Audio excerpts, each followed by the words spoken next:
This is Stephen Vig in San Antonio.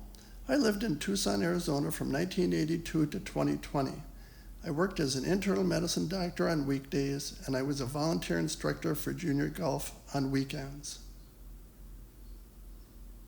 Junior golf in Tucson used to be called the Roadrunners, which was the girls, the Iron Eagles, which was the boys, then SAJGA, but is now called Tucson Junior Golf, which is partnered with the Tucson Conquistadors.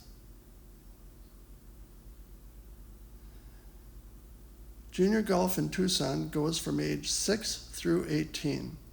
I taught the rules of golf sessions and also helped the kids to learn how to swing a golf club at what we called practice sessions. Annika Sorenstam and Lorena Ochoa both went to the University of Arizona in Tucson, and golf was very popular in Tucson, still is. Both of my daughters, Sierra and Savannah, played junior golf and then high school golf.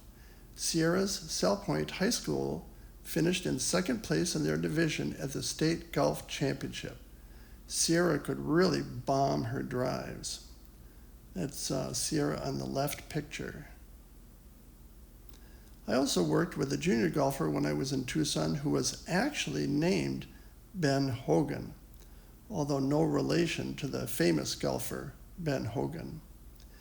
In this video, I'll give you an idea of how we taught junior golfers, and especially new golfers, who might be 6 or 7 or 8 years old. Our number one priority is safety. Be sure you don't accidentally hit one of the other golfers who might be behind you when you swing your golf club. Golf balls are hard, so be sure you don't accidentally hit one of the other golfers when you hit your golf ball. So safety first. Now, if there's lightning in the area, get off the course now. That was one of our absolute rules.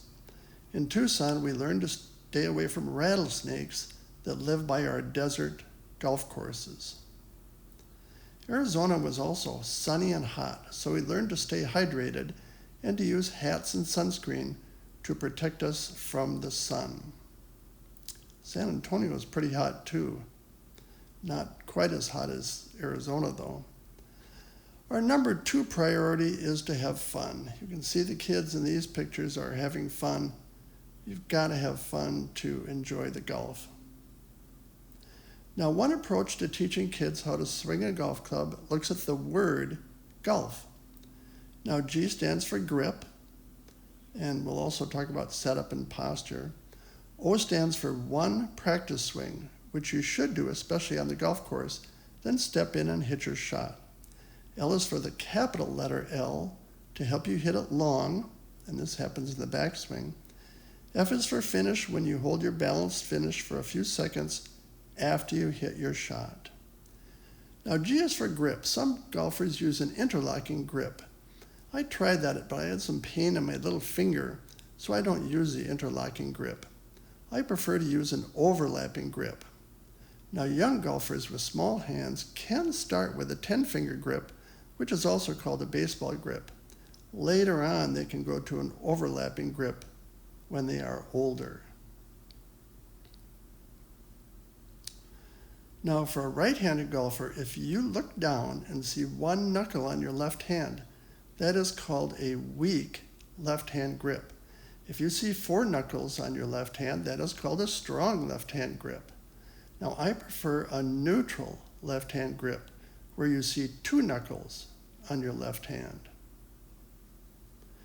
In addition to a good grip, we work on good posture, slight knee flex at address with a slight flare of both feet outward, a wider stance with a driver, a narrower stance with an iron, ball position off the left heel with a driver, ball position near the middle of the stance with a short iron, plus aim and alignment relative to your target. Now try to pick the ball off the tee with your driver without hitting the ground, but you certainly can hit the ground after you hit the ball with an iron shot. Now, O stands for one practice swing. This is especially important when you are on the golf course. You take a practice swing, then you step in and hit the golf ball. So here's a junior golfer taking one practice swing out on the course, stepping in, looking at the target, and then hitting the shot. One practice. Okay, L is for uppercase L in the backswing to hit it long. You can look in the picture on the right, you can see the uppercase L is made by the straight left arm and the club shaft. That'll give you some leverage and help you to hit that ball a long ways. Now I like to see the iron club shaft at about a 45-degree angle to the ground at the top of the backswing, with a little shallowing of the club shaft on the downswing. The left arm and club shaft still form the letter L at these points in the downswing. Now F is for finish. Here's the finish position of Rory McIlroy. And the finish is balanced, the weight is left, and the right foot is up on the toe. And I used to tell my young female golfers to finish with their right foot up on the toes like a ballerina. There's a ballerina shoe on the left side. At the finish, the chest is rotated to the left, pulling the club through impact kind of like a water skier. And that body rotation has pulled the right foot into the ballerina position. Don't just swipe the arms across the chest through impact like a windshield wiper. It's more of a pulling motion caused by the body turn. Now I continue to work with this teenage golfer on the left here in San Antonio and with my 5-year-old granddaughter on the right. My granddaughter happens to have type 1 diabetes, like professional golfer J.J. Spahn, who is our hero. So I hope you enjoyed this video. This is Stephen Viggins, San Antonio. Thanks for watching. Hope you learned something.